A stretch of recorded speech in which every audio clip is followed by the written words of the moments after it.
suspicious gun purchase activity. Well, Speaker Carl Hastie says that credible and serious concerns have been raised over the residency requirements of one downstate Republican Assembly member-elect. Capitol correspondent Jamie DeLine telling us no more about the action the Speaker's taking. Speaker Carl Hastie is having the Assembly Judiciary Committee investigate the eligibility of Republican Assemblymember-elect Lester Chang to take office after questions about his residency were brought up.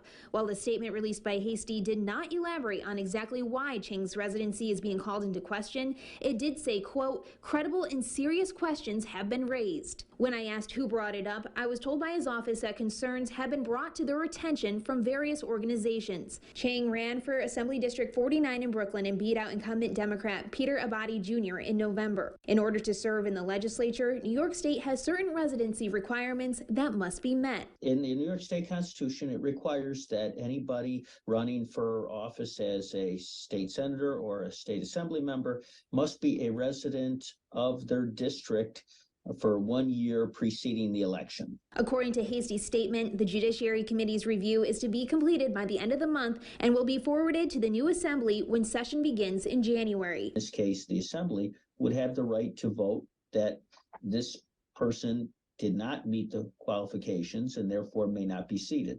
It's what courts have referred to as judicial power of the legislature in that scenario. But what happens if the Assembly determines that Chang did not meet the residency requirements?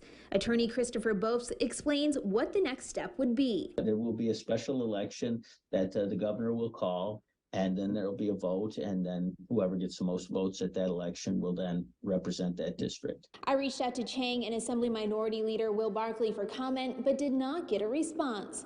In Albany, I'm Jamie DeLine. Well, it is election